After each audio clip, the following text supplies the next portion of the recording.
Welcome back to Hollywood on Top. I'm Marta Bloom. And I'm Al-B. Showrun. I've been waiting for this the whole show. This is a special edition of the hot seat we call The Influencers.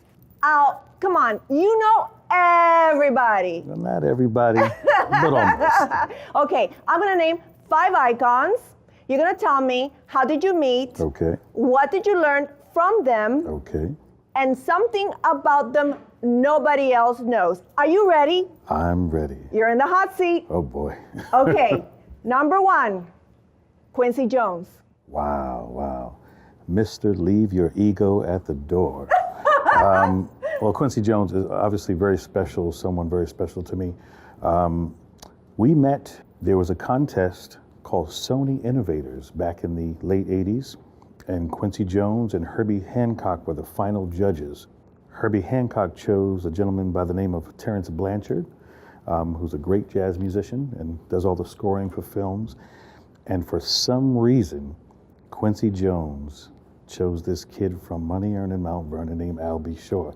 Don't ask me how, it's a blessing. He was sure, that's why. I guess so. I didn't understand at the time, but just watching his blueprint, being around him in the studio, he taught me to not be afraid to enter each sector, whether it's radio, music producing, television, film, anything that I wanted to do.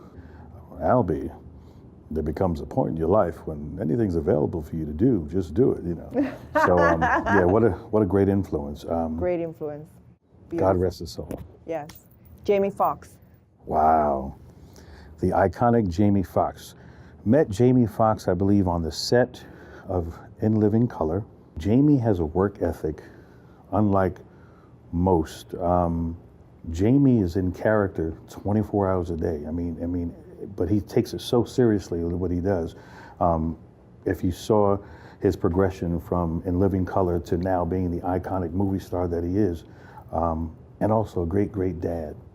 What I learned about Jamie is how sensitive he is, and I remember someone who meant so much to him was his grandmother, and to watch, you know, when the unfortunate passing of his grandmother, his soul was just, it was just amazing to watch this iconic, but he was so sensitive and such a warm and humble and a sweet person, an amazing guy.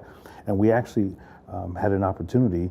I'm one of the co-executive producers of his last HBO special called I Might Need Security. I think the most important thing that I learned from Jamie was musicianship. Jamie can put on tux and tails and play the piano with an orchestra.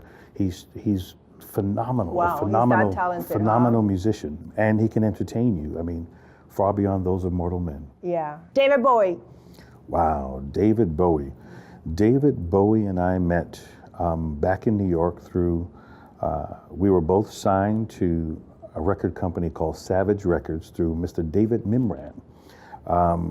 And that's when I started working with Richie Sambora from Bon Jovi, you know, Taylor Dane. What year was that? This had to be 1991, 92. Something so interesting about David. We flew over to Europe. We were working on his album, Black Tie, White Noise, and we would ride on the Concorde. For those who remember what the Concorde is. David would read 5 books at one time. So he would have his tray out, and there would be 5 novels.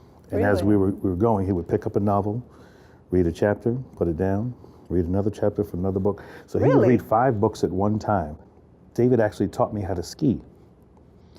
David took me, we all went out to some ski resort, and we went on the Black Diamond, and David pushed me down the hill. So I didn't have an opportunity to not learn. I'm still here. And he's just a brilliant, God rest his soul. What a brilliant person. It was amazing working with him on Black Tie, White Noise, the video as well, where we donated the proceeds, and we bought, in conjunction with Arsenio Hall, we bought a crack house that was an existing crack house and converted it to a center for computers for children. Oh, it's beautiful. In California, yeah. That's beautiful. So he had a very, very philanthropic heart as well. So what can you tell us that no one else knows? He loved Iman, and he has a little Bowie knife on his calf that says Iman? Prince. Wow, Prince. Prince was a unique individual. First and foremost, Prince and I were label mates. And one of the things that people may not know about Prince, Prince writes backwards. So when he can write entire paragraphs backwards. But what an amazing, an iconic figure who was influential in so many different genres of music, so many musicians, and can play anything from the guitar to your alternator in your car. Fifth icon, Mike Tyson. Wow, Mike Tyson. Michael Gerard Tyson. What an amazing guy. One of my dearest friends. Big shout out to Kiki as well. So one of the greatest experiences, I remember Andre Harrell and myself, we were on the Any Heartbreak Tour, Albie Shore, Bobby Brown, New Edition. We sold out 4 nights at Madison Square Garden. On the last night, I decided to do a presentation on stage in front of, 22,000 people. Wow. And give Mike Tyson, my album just went platinum, so to give him a plaque on stage. Michael walks out. I'm getting chills right now, it's crazy. Michael walks out, and the crowd, now mind you, he's the champion. Wild. You could hear it all the way in New Jersey. Wow. The rumble in the building of 20,000+ people. When they saw Mike Tyson come out on the stage, they lost their mind. And I just passed out, Thank you so much for sitting in the hot seat. Marta. I've had such an amazing time today being here with you, and Reach Me TV is just amazing. And this is an amazing forum, and thank you for allowing me to come on with you and just hang out. Oh, thank you for being here. We love you, and I hope you come back. I'm Marta Bloom. And I'm Albie Shore. For what's hot in Hollywood, from the top of Hollywood, this is Hollywood on Top.